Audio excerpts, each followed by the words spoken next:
ओम नमो भगवते वासुदेवाय। ओम नमो भगवते वासुदेवाय।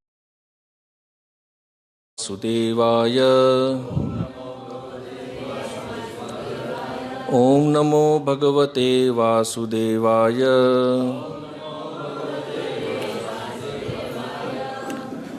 ग्रंथराज श्रीमद् भागवतम चतुर्थ स्कंध नवम अध्याय श्लोक क्रमांक 15। त्वं नित्यमुक्त परिशुद्ध विबुद्ध आत्मा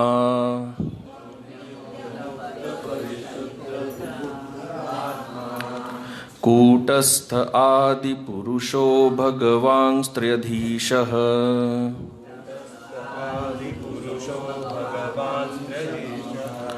यद्बुद्ध्यवस्थितिमखण्डितया स्वदृष्ट्या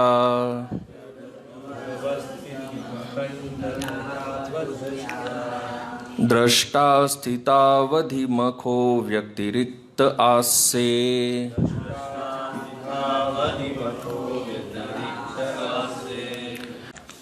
शब्दार्थ।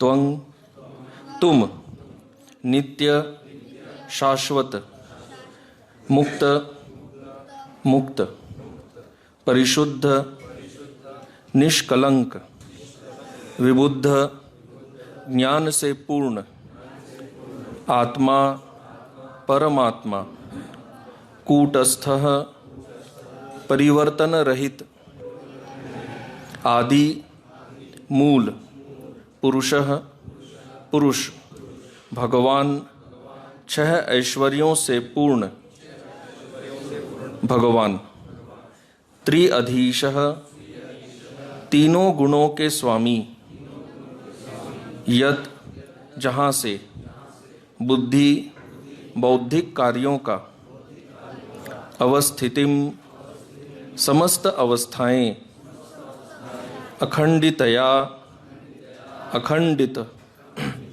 पूर्ण, स्वदृष्टिया दिव्य दृष्टि द्वारा, दृष्टा साक्षी, स्थितौ ब्रह्मांड के पालनार्थ,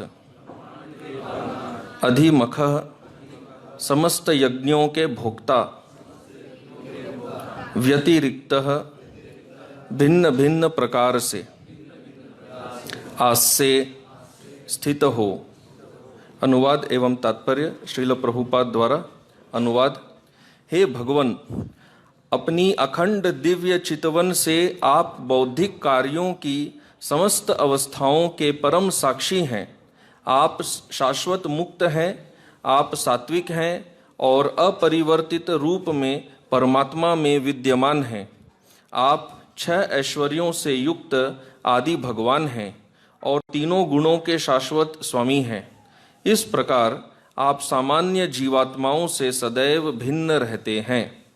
विष्णु रूप में आप सारे ब्रह्मांड के कार्यों का लेखा जोखा रखते हैं, तो भी आप पृथक रहते हैं और समस्त यज्ञों के भोक्ता हैं। तात्पर्य। श्री भगवान की सर्वसत्ता के विरुद्ध नास्तिकों का तर्क है कि यदि ईश्वर प्रकट और अंतर्धान होते हैं और सोते तथा जागते हैं, तो फिर जीवात्मा तथा ईश्वर में अंतर ही क्या है। यहाँ पर ध्रुव महाराज जीवात्मा तथा श्री भगवान के अस्तित्व का अंतर बता रहे हैं। ये अंतर इस प्रकार है। भगवान शाश्वत मुक्त हैं। वे जब भी इस भौतिक जगत में प्रकट होते हैं तो वे कभी भी तीनों गुणों द्वारा बंधते नहीं हैं। अतः वे त्रयधीश कहलाते हैं, जिसका अर्थ है तीनों गुणों के स्वामी। भगवत गीता के 7वें अध्याय के 14वें श्लोक में कहा गया है, दैवी येषा गुणमयी मम माया दुरत्यया। समस्त जीवात्माएं तीनों गुणों से बंधी हुई हैं।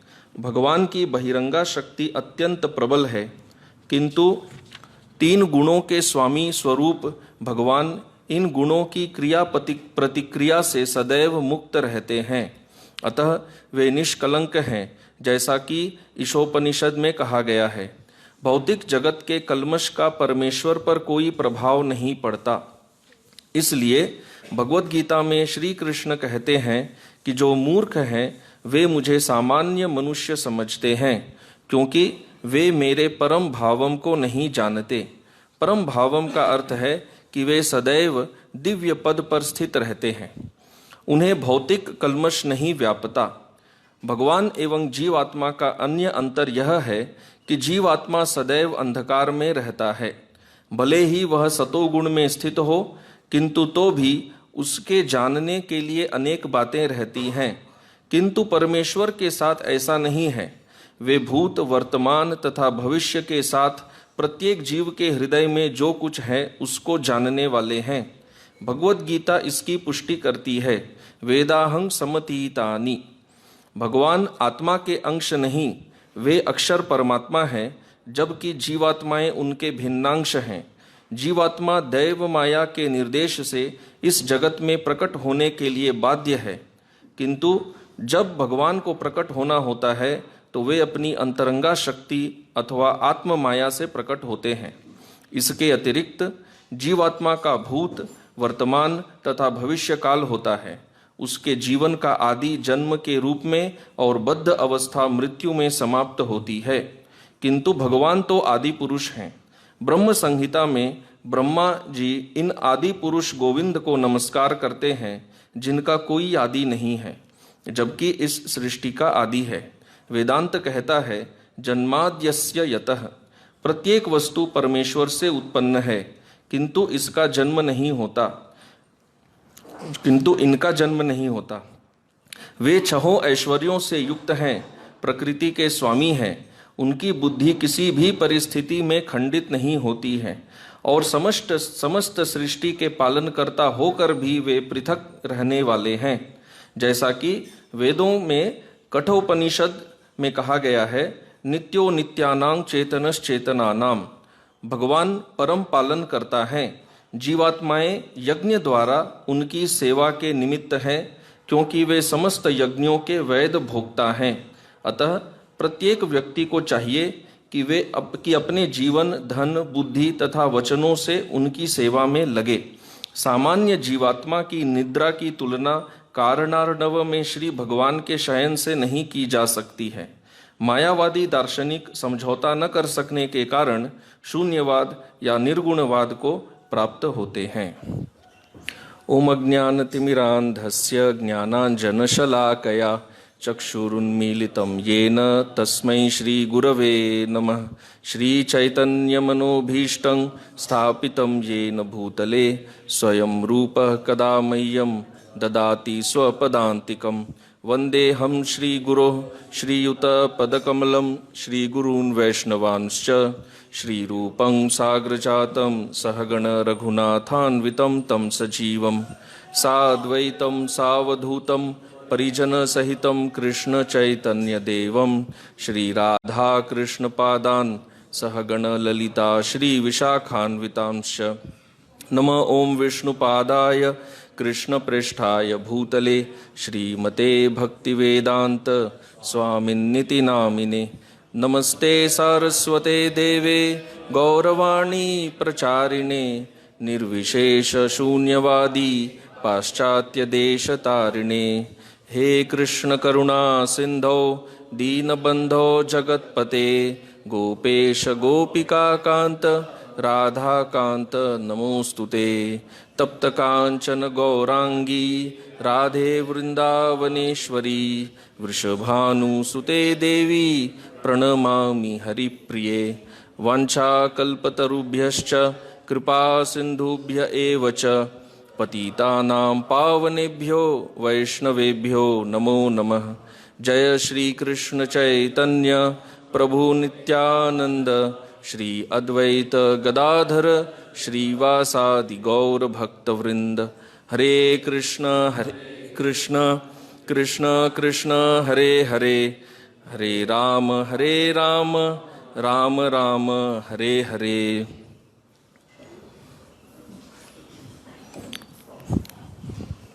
हरे कृष्ण। सभी उपस्थित भक्तों का हार्दिक स्वागत है। तो इस श्लोक में, यह श्लोक अद्वैतवाद के खंडन के लिए बहुत महत्वपूर्ण है, क्योंकि यहाँ भगवान और जीव के भेद को ध्रुव महाराज समझा रहे हैं। तो श्रीमद् भागवत के मूल टीकाकार हैं श्रील श्रीधर स्वामी चैतन्य महाप्रभु। कहते हैं श्रीधर स्वामी गुरु कोरी मानी, श्रीधर अनुगत करो भागवत व्याख्या। उनके अनुगत्य में सभी वैष्णव टीकाकार को व्याख्या करनी चाहिए। तो वो अपनी टीका में इस श्लोक में पॉइंट वाइज क्या क्या भेद हैं भगवान और जीव में वो समझाते हैं। फिर जीव गोस्वामी ने उसको थोड़ा और डेवलप किया और विश्वनाथ चक्रवर्ती ठाकुर ने 11 पॉइंट बताए हैं भगवान और जीव में क्या भेद है। तो पहले वो 11 पॉइंट थोड़ा चर्चा करेंगे और फिर उसमें से एक पॉइंट को लेकर उसको थोड़ा विस्तार में समझने का प्रयास करेंगे। तो पिछले श्लोक से इस श्लोक का लिंक क्या है, इसकी संगति क्या है कि पिछले श्लोक में बताया गया भगवान शेषनाग पर शयन करते हैं। तो यहाँ पर अभी प्रश्न उठ सकता है, इस तरह वो सभी पूर्ववर्ती आचार्य समझाते हैं कि भगवान यहाँ ध्रुव महाराज से मानो प्रश्न कर रहे हैं कि यदि मैं भी लेटता हूँ, मैं भी यदि शयन करता हूँ, तो जीवात्मा भी शयन करता है। जैसे प्रभुपाद जी तात्पर्य के प्रथम अनुच्छेद में ही यही बात समझा रहे हैं कि भगवान भी यदि सोते हैं, जीवात्मा भी सोता है, दोनों की शयन इत्यादि अवस्था है, तो भगवान और जीव में फिर क्या भेद है, ये प्रश्न यहाँ पर भगवान उठा सकते हैं कि फिर मेरी पूजा करने की क्या आवश्यकता है। मैं भी अन्य जीवात्माओं के जैसा ही हूँ, वो सभी सोते हैं लेटते हैं, मैं भी वही करता हूँ, कोई इसमें विशेष बात तो नहीं है। तो यहाँ पर क्या विशेष है वो ध्रुव महाराज समझा रहे हैं। तो 11 पॉइंट है, 11 भेद है इस श्लोक में। तो प्रथम भेद क्या है? प्रथम भेद कहते हैं त्वम तु नित्य मुक्तो, कि आप क्या है, आप नित्य मुक्त हैं। भगवान किसी भी अवस्था में कभी भी बंधते नहीं है। यद्यपि भगवान को रस्सी से भी बांध दिया जाए तो भी वो बद्ध नहीं है, वो उस अवस्था में भी मुक्त ही हैं। और जीव के लिए क्या कहते हैं? जीवस्तु तत्प्रसादात् मुच्यते। जीव स्वयं से मुक्त नहीं होता है, जीव आपकी कृपा से मुक्त होता है। परंतु भगवान की कभी ऐसी कोई बद्ध अवस्था नहीं थी और ऐसा कोई व्यक्ति नहीं जन्मा है आज तक जिसने भगवान को अपनी कृपा से मुक्ति प्रदान कर दी। ऐसा कभी नहीं हुआ। भगवान नित्य मुक्त हैं, उनकी कभी कोई बद्ध अवस्था रही ही नहीं। परंतु जो बद्ध जीव है वो भगवान की कृपा पर निर्भर होता है मुक्ति प्राप्त करने के लिए। तो ये पहला भेद समझाते हैं। फिर दूसरा भेद यहाँ पर क्या कह रहे हैं? दूसरा भेद यहाँ कह रहे हैं परिशुद्ध। तो कहते हैं त्वम परिशुद्ध, कि आप परम शुद्ध हैं। भगवान की चेतना कभी भी मलिन नहीं होती। यदि भगवान किसी असुर से युद्ध कर रहे हैं तो भगवान की चेतना मलिन नहीं हुई है, भगवान के अंदर कोई द्वेष भाव नहीं आया है, भगवान स्वयं को किसी से बड़ा सिद्ध करना नहीं चाहते हैं किसी भी अवस्था में। कई जैसे कि भगवान यदि कोई तरह का तथाकथित पॉलिटिक्स भी कर रहे हैं तो भी भगवान की चेतना में किसी भी प्रकार की कोई मलिनता नहीं है। भगवान सदैव सबके हितैषी ही हैं। सुहृदम सर्वभूता नाम, भगवान ने ये नहीं कहा सुहृदम मद भक्ता नाम, सुहृदम सर्वभूता नाम। हर अवस्था में वो सुहृद हैं, तो उनकी चेतना कभी मलिन नहीं होती। स तु मलिनः, परंतु जीव की चेतना जो है वह मलिन होती है। जीव सदैव स्वयं को श्रेष्ठ साबित करने का ही प्रयास करता है, वह चाहे सत्वगुण में हो, रजोगुण में हो या तमोगुण में हो। जीव सदैव दूसरों का शोषण करना चाहता है, अपने आप को दूसरों से बड़ा दिखाना चाहता है। तो ये दूसरा भेद होता है। फिर तीसरा भेद, तृतीय यहाँ पर क्या कह रहे हैं? विबुद्ध। तो विबुद्ध का अर्थ कहते हैं त्वम विबुद्ध सर्वज्ञ। भगवान क्या है? सर्वज्ञ है। भूत वर्तमान भविष्य में क्या घटा है, क्या घट रहा है, क्या होगा, सब कुछ वो जानते हैं। क्यों? क्योंकि भगवान सब जगह व्याप्त है। अंडांग स्तरमथम परमाणु चयांगतरस्थम। ऐसा कोई स्थान नहीं है इस सृष्टि में जहाँ भगवान का अस्तित्व नहीं है, और सब कुछ भगवान से ही प्रकट हुआ है। तो स्वाभाविक है कि भगवान सर्वज्ञ होंगे ही। परंतु जीव के लिए क्या कहते हैं? स त्व अल्पज्ञ। जीवात्मा अल्पज्ञ है। ऐसा नहीं है कि जीवात्मा कुछ नहीं जानता है, परंतु उसका ज्ञान बहुत अल्प है। जीवात्मा स्वयं के बारे में ही नहीं जानता है, तो अन्यों को पहचानना तो बहुत दूर की बात है। परंतु जीव का यह स्वभाव होता है, वो सदैव ये दिखाना चाहता है कि मैं अन्यों को बहुत अच्छे से जानता हूँ, आप में क्या दोष है मुझे अच्छे से पता है, आपको कैसे प्रगति करनी चाहिए वो मैं ही जानता हूँ। अपने बारे में छोड़ के सबके बारे में जानने का दिखावा करता है, परंतु जीव अगले क्षण उसके साथ क्या होने वाला है वो भी नहीं जानता है, तो अल्पज्ञ है। फिर चौथा भेद यहां कहते हैं आप कौन है? आत्मा। आप आत्मा कहने का अर्थ है कि आपका यह जो देह है, जो विग्रह है, यह विग्रह ही आत्मा है। आपने कोई भौतिक शरीर धारण करके यहां पर आप नहीं आए हैं, आप यहां जन्म नहीं लिए हैं, आप पूर्ण आत्मा है, पूर्ण आत्म तत्व। परंतु जीव कैसा है? देहाध्यासी जड़ बद्ध। जीव इस जड़ देह में, पंच तत्व के बने हुए देह में बद्ध है, बंधा हुआ है। परंतु आप बंधे नहीं हैं, आप अपने इस पूर्ण चिन्मय देह से जहां चाहे जैसे चाहे प्रकट हो सकते हैं, कोई भी रूप धारण कर सकते हैं। पर हम ऐसा नहीं कर सकते। हम यदि इस जड़ मनुष्य देह में हैं तो हमको अभी यही देह रखना होगा, हम अपनी इच्छा से कोई अन्य देह स्वीकार नहीं कर सकते। कोई योगिक शक्ति से थोड़े कुछ देह ले भी सकते हैं, परंतु भगवान की तरह नहीं कर सकते। भगवान ने ब्रह्मा जी के सामने जिस तरह अनंत विष्णु रूप प्रकट किए, कोई योगी वैसा नहीं कर सकता है। तो जीव बंधा हुआ है जड़ देह में, परंतु भगवान बंधे हुए नहीं है।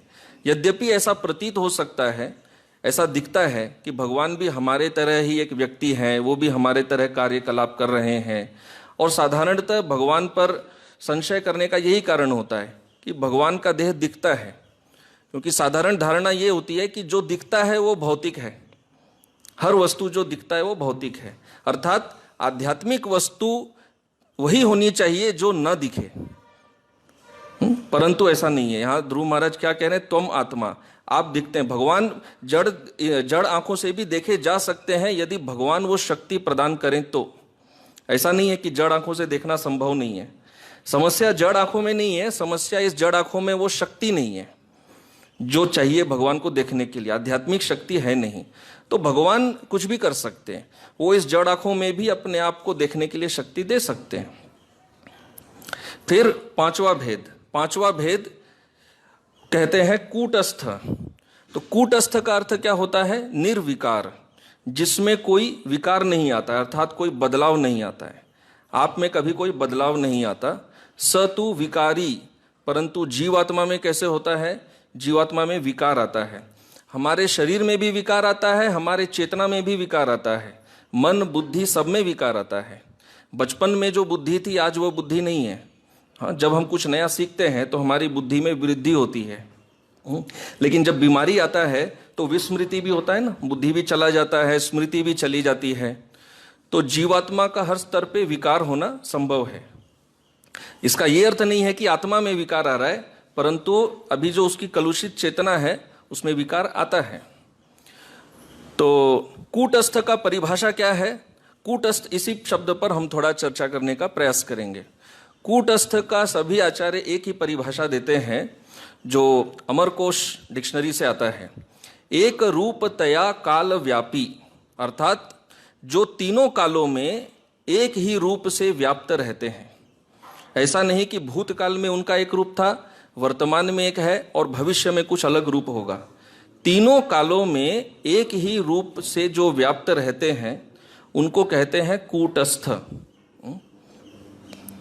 अच्छा, छठा भेद क्या कहते हैं? आदि कारणम। यहां पर कह रहे हैं आदि, कि भगवान कौन है? आदि कारणम। तो आदि कारणम यहां पर क्या है? भगवान जो पुरुष रूप में है, भगवान कारण है, परंतु जीव का जो देह है वो कारण नहीं है। ये थोड़ा महत्वपूर्ण तत्व है जिस पे हम आगे और थोड़ा चर्चा करेंगे। जीव स्त्री का शरीर ले सकता है, पुरुष का शरीर ले सकता है। स्त्री, पुरुष, नपुंसक, तीन लिंग होते हैं, पुल्लिंग, स्त्रीलिंग, नपुंसक लिंग। परंतु भगवान सदैव पुरुष रूप में रहते हैं। हाँ, भगवान की शक्ति जो है वो स्त्री रूप में रह सकती है, स्त्री शरीर में, परंतु भगवान सदैव पुरुष हैं। तो भगवान कारण है, जीव कारण नहीं है। हमारा जो ये देह है ये कारण नहीं है, ये क्या है? ये फल है। और इस फल के पीछे कारण है हमारे कर्म। तो कॉज और इफेक्ट, एक कारण होता है और कारण को हेतु भी कहते हैं, और कारण का फल होता है। तो हमने जो कर्म किए वो कर्म है कारण, और उन कर्मों से ये शरीर जो हमें मिला है वो है फल। परंतु भगवान का देह कोई कर्म का फल नहीं है। यदि भगवान का देह फल होता तो सर्व कारण कारणम नहीं कहते, फिर उस फल के पीछे कुछ कारण होना चाहिए था, और वो कारण में भगवान बंध जाने चाहिए थे। तो भगवान को ऐसे शरीर फल नहीं है। फिर सातवां भेद यहां कहते हैं भगवान। ध्रुव महाराज कह रहे हैं तो हम भगवान अर्थात आप षड ऐश्वर्य पूर्ण हैं। जो 6 ऐश्वर्य हुए वो आपके अंदर संपूर्ण और अनंत सीमा में है। किसी चीज की, आप किसी ऐश्वर्य की कमी नहीं है। परंतु जीव के लिए क्या कहते हैं, भगहीन। जीव में भग बहुत अल्प मात्रा में है, प्रायः नहीं के समान। हीन अर्थात नहीं है। नहीं कहने का अर्थ क्या है, जब इतने बड़े वस्तु से किसी छोटी चीज की तुलना की जाए तो वो प्राय नहीं के समान ही लगता है। तो जीव जो है वो भगहीन। इसलिए हर जीव इस संसार में भग प्राप्त करने का प्रयास करता है। यदि जीव भगवान होता तो उसे भग की प्राप्ति के प्रयास क्यों करना पड़ता। कोई नाम कमाना चाहता है, कोई ज्ञान प्राप्त करना चाहता है, कोई सुंदर बनना चाहता है, कोई पैसा कमाना चाहता है, और प्रायः सभी कुछ चाहते हैं। एक ही चीज नहीं चाहते हैं 6 भग में, वो है वैराग्य। इसलिए वो भगवान वो जबरदस्ती दे देते हैं। जो एक ही भग काम का है उसको छोड़ के बाकी सब में पीछे लगे हैं। तो भगहीन है। तो यही प्रमाण है कि हमारे पास भग नहीं है। यदि मैं किसी वस्तु को प्राप्त करने का प्रयास कर रहा हूं तो इसका अर्थ क्या है, मेरे पास वो नहीं है, अर्थात मैं पूर्ण नहीं हूं, मैं अपूर्ण हूं। परंतु भगवान किसी भी भग की प्राप्ति के लिए प्रयास नहीं करते। जीव गोस्वामी समझाते हैं जब भगवान प्रकट होते हैं तो सारे भग उनके साथ प्रकट होते हैं। जब हमारा जन्म होता है तो हम नग्न जन्म लेते हैं और कोई हमें कपड़ा देता है ना, लंगोट पहनाते हैं ना हॉस्पिटल में। हम लंगोट के साथ पैदा हुए हैं क्या हम किसी अस्त्र शस्त्र के साथ पैदा हुए हैं? सब रिलेटिव आएंगे, कोई ये खिलौना देगा, वो सब गिफ्ट देते हैं। परंतु भगवान को कोई गिफ्ट नहीं चाहिए। भगवान जेल में पैदा होके भी अपने सारे गिफ्ट अपने साथ ही लाते हैं। फुल कंप्लीट कपड़े के साथ आते हैं, सब कुछ साथ लेकर आते हैं। और जब भगवान जाते हैं तो अपना संपत्ति यहाँ छोड़ के भी नहीं जाते। भगवान का रथ, उनके अस्त्र शस्त्र वस्त्र सबके साथ भगवान जाते हैं। हम जब आते हैं न लेकर आते हैं, और जो कमाते हैं वो भी छोड़कर जाते हैं। तो इसलिए भगवान क्या है, षड ऐश्वर्य पूर्ण। फिर है 8वां भेद। 8वां भेद क्या है, यहां कह रहे हैं त्रयधीश। भगवान तीनों गुणों के स्वामी हैं। ये 3 गुण भगवान के हिसाब से कार्य करते हैं।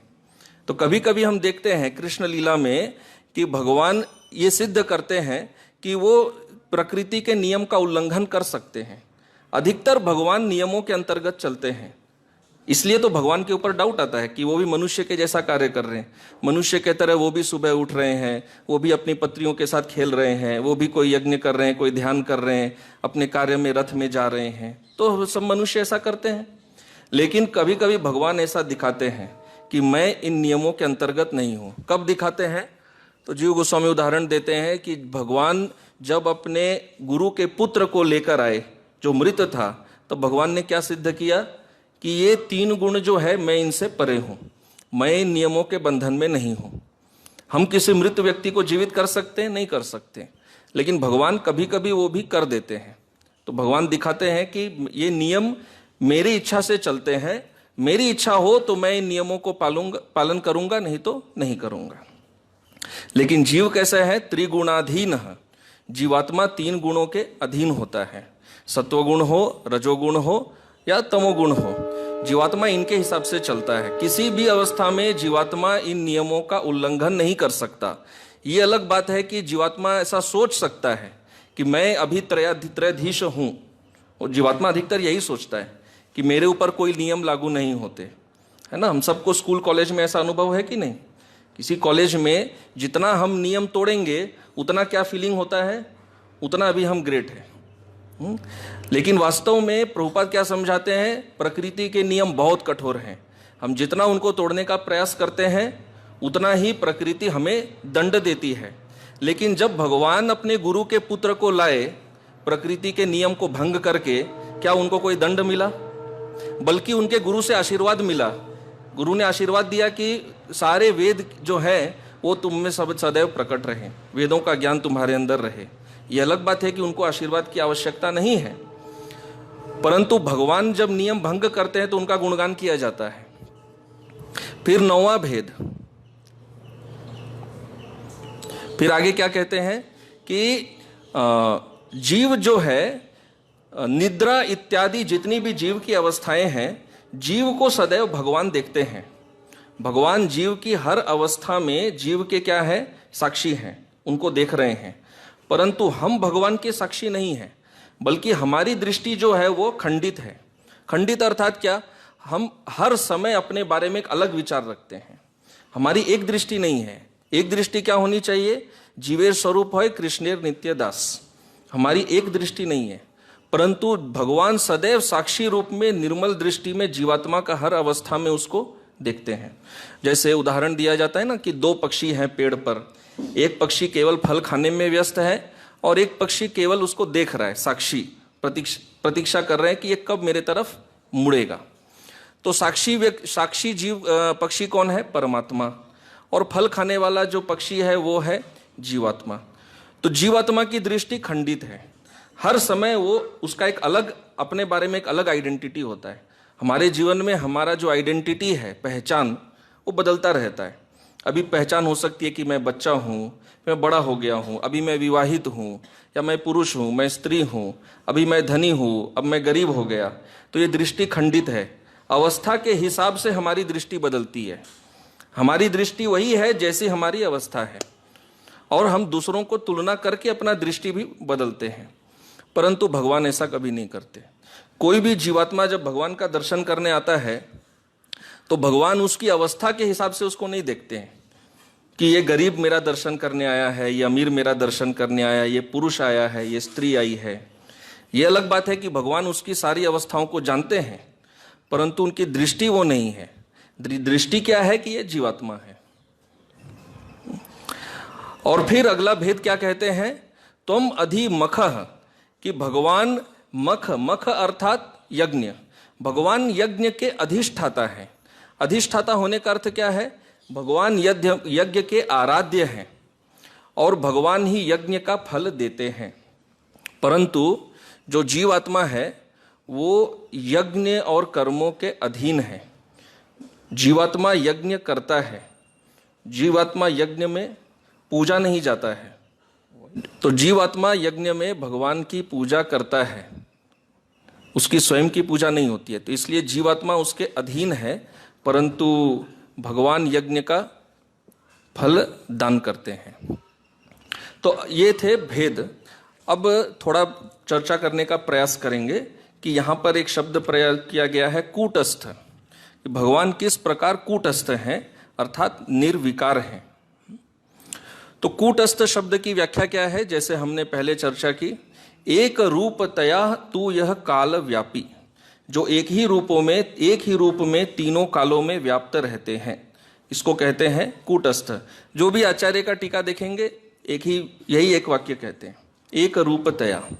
तो विकार का अर्थ क्या होता है? तो विकार का अर्थ होता है अवस्था में बदलाव। जैसे मेरा शरीर है, अभी जो शरीर की अवस्था है कल उसमें बदलाव हो जाएगा। कोई बीमारी हो गई, बदलाव हो जाएगा। वैसे भी हर क्षण शरीर में बदलाव हो ही रहा है। हम लोग पढ़ते हैं कितने सेल्स वगैरह बदलते रहते हैं। तो अवस्था अंतर प्राप्ति विकार, अवस्था में बदलाव होने को ही विकार कहते हैं। तो हमारे शरीर में कितने विकार होते हैं? 6 विकार होते हैं, 6 प्रकार के विकार होते हैं। और वही चर्चा करेंगे कि किस तरह भगवान में ये 6 विकार नहीं होते। कौन से 6 विकार होते हैं? 6 विकार होते हैं। पहला है जायते, दूसरा है अस्ति, तीसरा है वर्धते, चौथा है विपरिणमते, फिर है अपक्षीयते और फिर है नश्यति। ये 6 विकार होते हैं। तो ये 6 विकारों का खंडन ब्रह्मा जी दशम स्कंध में करते हैं। दशम स्कंध में जो 14वां अध्याय है वो बहुत महत्वपूर्ण है, ब्रह्मा जी की प्रार्थना है, क्योंकि उसमें बहुत भर भर के उसमें सिद्धांत है। हर एक श्लोक में सिद्धांत भरा हुआ है। तो इस श्लोक में ब्रह्मा जी भगवान के लिए इन 6 विकारों का खंडन करते हैं कि भगवान आप में ये 6 विकार नहीं होते हैं। तो ब्रह्मा जी क्या कहते हैं? एकस्त्वमात्मा पुरुषः पुराणः सत्यः स्वयं ज्योतिरनंत आद्यः नित्योक्षरो जस्र सुखो निरंजनः पूर्णाद्वयो मुक्त उपाधितो मृतः। तो ब्रह्मा जी कह रहे हैं आप ही परमात्मा हैं, आप पूर्ण आदि पूर्ण पुरुषोत्तम भगवान हैं, परम सत्य हैं, स्वयं प्रकट हैं, अनंत हैं, अनादि हैं, आपके आनंद को कभी रोका नहीं जा सकता। इस तरह से ब्रह्मा जी गुणगान कर रहे हैं। तो अभी देखते हैं कि भगवान में किस प्रकार ये 6 विकार कभी नहीं होते। तो हमारा ये 6 विकार क्यों होता है? क्योंकि हमारे पास ये भौतिक शरीर है, और भौतिक शरीर का तत्व क्या है? वो कारण नहीं है, वो फल है। किसका फल है? पूर्व कर्मों का फल है, और ये भौतिक अंगों से बना हुआ है, ये कारण नहीं है। तो जन्म लेने का अर्थ क्या होता है? जन्म का अर्थ है कि वो जन्म सदैव एक पॉइंट ऑफ टाइम, एक समय पर होता है।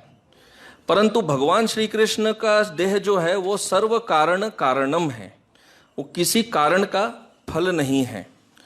तो ब्रह्मा जी यहां पर क्या कह रहे हैं भगवान को? पहली बात कि आप क्या है? आद्य। भगवान को कहते हैं आद्य। आद्य का अर्थ क्या है? जीव गोस्वामी कहते हैं आपका जन्म नहीं होता है। यदि भगवान का जन्म किसी और से होगा तो भगवान आदि कैसे होंगे? जिससे जन्म हुआ वो ना आदि हो जाएंगे। तो आद्य का अर्थ यही है कि भगवान का जन्म नहीं होता है। अभी कई बार ये प्रश्न उठता है कि हमारा जन्म हम माता पिता से हुआ, करते करते भगवान का जन्म किससे हुआ? तो फिलोसॉफी में ये एक डिफेक्ट होता है, इसको संस्कृत में क्या बोलते हैं मुझे पता नहीं, इसको कहते हैं defect of infinite regress. Infinite regress का अर्थ है कि कारण कारण कारण कारण चलते रहना, कभी नहीं रुकना, इनफाइनाइट चलते रहना। तो ये एक डिफेक्ट माना जाता है, किसी एक पॉइंट पे तो रुकना पड़ेगा।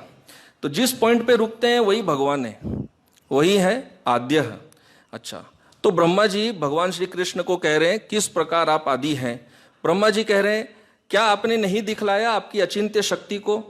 पहले आप अकेले प्रकट हुए, फिर आप वृंदावन में बछड़ों और अपने ग्वाल बालों के रूप में प्रकट हुए, फिर आप चतुर्भुज विष्णु रूपों में प्रकट हुए और सारे ब्रह्मांडों के रूप में प्रकट हो गए, और अब आप अपने अनंत रूप में वापस आ गए हैं। तो ब्रह्मा जी यहाँ कह रहे हैं आप कौन है? आद्य। लेकिन हम देखते हैं कि भगवान का भी जन्म होता है, कृष्ण लीला में भगवान जन्म लेते हैं। तो भगवान के जन्म को क्या कहा जाता है? पद्म पुराण में कहते हैं प्रत्यक्षत्वम हरेर जन्म न विकारः कथंचन। भगवान का जन्म कोई विकार नहीं है, वह भगवान का जन्म क्या है? केवल प्रकट हो जाना है। भगवान सदैव वहां पर है, केवल प्रकट हो गए।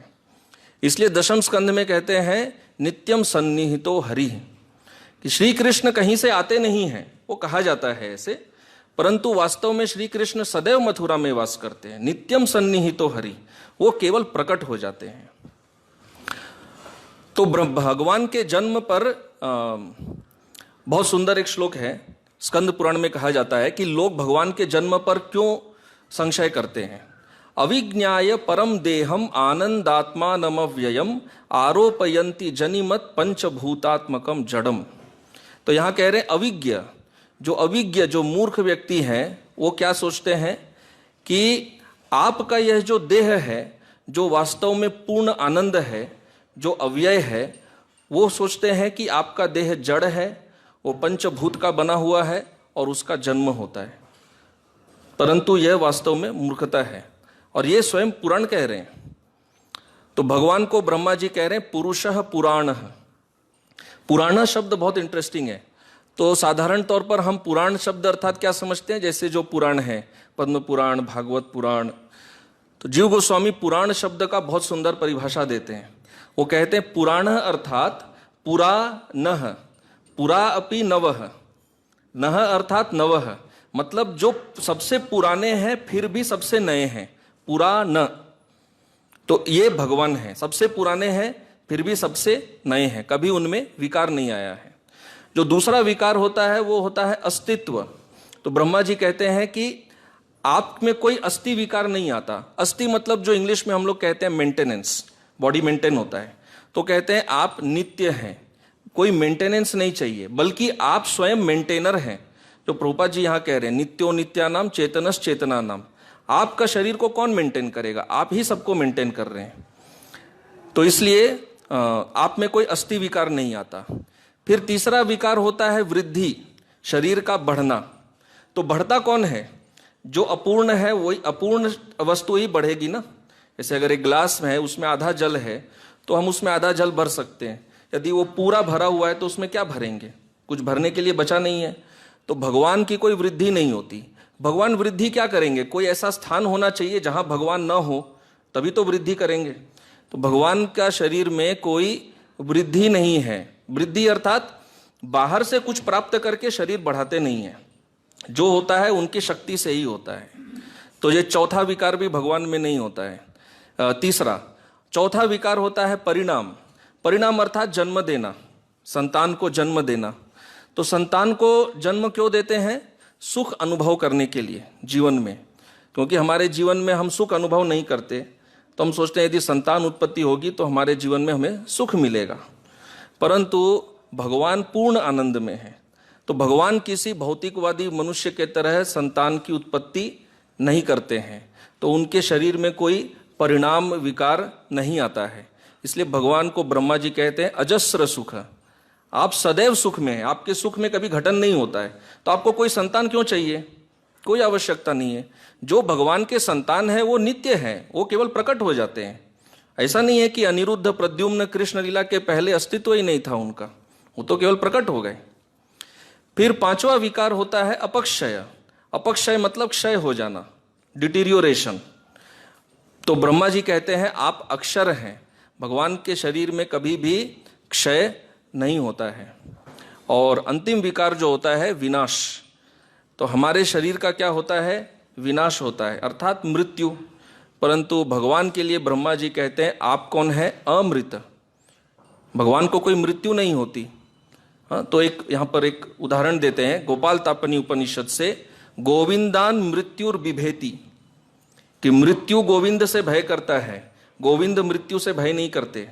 यदि मृत्यु गोविंद से भय करता है तो मृत्यु उनके साथ, उनके पास जाएगा कैसे, वो तो भयभीत है। और मृत्यु उनके पास जा नहीं सकता तो मृत्यु उनकी होगी ही कहाँ से, तो संभव नहीं है। तो इस तरह भगवान में षड विकार नहीं होते। लेकिन कुछ लीलाएं ऐसी देखी जाती हैं जिनमें लग सकता है कि भगवान के शरीर में भी विकार आ रहा है। तो जीव गोस्वामी एक पूर्व पक्ष देते हैं कि कोई व्यक्ति आक्षेप लगा सकता है कि भीष्मदेव ने जब भीष्मदेव बाण चलाए जा रहे थे, उन्होंने जब प्रण ले लिया था कि आज तो इनको हरा के ही रहेंगे, तब भीष्मदेव ने भगवान के शरीर पर भी बाण चलाए, भगवान भी घायल हुए थे, उनके शरीर से भी रक्त बह रहा था, और भीष्मदेव मृत्यु के समय इसी रूप को याद करते हैं। तो यहां कोई प्रश्न उठा सकता है कि भगवान का शरीर यदि पूर्ण चिन्मय है, भौतिक नहीं है, उसमें विकार नहीं आता, तो ये फिर कैसे हुआ, भगवान का शरीर कैसे लहूलुहान हो गया। तो कहते हैं यह मायिक लीला है। मायिक लीला मतलब जो दिख रहा है वो है नहीं, वास्तव में भगवान में ऐसा कुछ भी नहीं हुआ। परंतु चूंकि भीष्मदेव ऐसे क्षत्रिय भाव में थे, तो भगवान ने उनके सामने ऐसा दर्शन दिया कि मैं भी लहूलुहान हो रहा हूं, क्योंकि भीष्मदेव उसी भाव में थे। तो भगवान का देह को कभी भी खंडन नहीं किया जा सकता। तो इसका एक बहुत अच्छा प्रमाण है स्कंद पुराण में, तो समय नहीं है इसलिए वो श्लोक नहीं पढ़ेंगे, पर बहुत महत्वपूर्ण प्रमाण है, जिसमें कह रहे हैं भगवान विष्णु को कि भगवान विष्णु का देह अव्यय है, उसको भेदा नहीं जा सकता, उसको सुखाया नहीं जा सकता, वो भौतिक गुणों से मुक्त है। फिर भी भगवान विष्णु ऐसे प्रतीत होते हैं कि उनका देह में भेद हो रहा है, वो भी बंध जा रहे हैं। भगवान विष्णु ऐसे दिखाते हैं कि वो देवताओं के साथ खेलते हैं, और भगवान विष्णु एक मनुष्य देह का जैसा शरीर लेकर मनुष्य जैसे दिखते हैं। हाँ, ऐसा भगवान क्यों करते हैं, तो इस श्लोक में यहाँ पर कह रहे हैं असुरान मोहयन, केवल असुरों को मोहित करने के लिए भगवान ऐसे प्रतीत होते हैं, ताकि जो असुर हैं उनको ये विश्वास हो जाए कि वास्तव में ये कौन है, ये भगवान नहीं है, यह एक मनुष्य है। कारण क्या है, कारण है कि भगवान ने गीता में बोल दिया है, जो जिस प्रकार मेरे साथ आएगा, जिस भाव से, उसी भाव से आदान प्रदान करेंगे। तो यदि कोई ईर्ष्या भाव लेते के आता है, भगवान ईर्ष्या भाव को और बढ़ा देते हैं। कैसे? उसको ये विश्वास दिला देते हैं कि मैं भगवान नहीं हूं, मैं मनुष्य ही हूं। तो इसलिए भगवान ऐसे मोहित करने के लिए प्रतीत होते हैं, परंतु भगवान मोहित नहीं होते। अंतिम प्रमाण क्या देते हैं? जब अणु जीवात्मा का ही छेद नहीं किया जा सकता, नैनम छिंदंती शस्त्राणी, जब शस्त्र से एक जीवात्मा को भी नहीं मारा जा सकता, तो उसके स्रोत परमात्मा को कैसे मारा जा सकता है? जो लोग ये कटाक्ष करते हैं कि भीष्म ने देखो कितना शक्ति है, भीष्म इतने बड़े ब्रह्मचारी हैं कि उन्होंने कृष्ण का शरीर भी भेद दिया। क्या कृष्ण का शरीर भेदेंगे? एक आत्मा का शरीर भेद के दिखाए, क्षमा चाहते, आत्मा को भेद कर दिखाए। आत्मा को ही जब नहीं भेद सकते हैं तो भगवान का छेदन कैसे कर सकते हैं? वो केवल भौतिक शरीर के लिए संभव होता है। तो यहां अंतिम बात कहकर विराम देते हैं। 11वें स्कंद में भगवान श्री कृष्ण उद्धव जी को कहते हैं ये भौतिक शरीर में कैसे अवस्थाएं बदलती हैं। तो भगवान कहते हैं उद्धव जी को, जन्म से लेकर मृत्यु तक भौतिक जीवन की विभिन्न अवस्थाएं शरीर के गुण धर्म हैं। ये आत्मा के नहीं है, शरीर के हैं। और ये आत्मा को उसी तरह प्रभावित नहीं करती जिस तरह चंद्रमा की घटती बढ़ती कलाएं चंद्रमा को प्रभावित नहीं करती हैं। तो ये तो आत्मा में भी नहीं होता है। ऐसे परिवर्तन काल की अव्यक्त गति द्वारा लागू किए जाते हैं, ये काल के कारण होता है। तो ये षड विकार का मूल कारण भगवान क्या कह रहे हैं? काल। परंतु काल भगवान के हिसाब से कार्य करता है, भगवान काल के हिसाब से नहीं चलते हैं। तो ये है भगवान और जीवात्मा में भेद। तो यहाँ पर विराम देते हैं। बहुत बहुत धन्यवाद। श्रील प्रभुपाद की जय, उपस्थित भक्तवृंद की जय, ग्रंथराज श्रीमद् भागवतम की जय। हरे कृष्ण।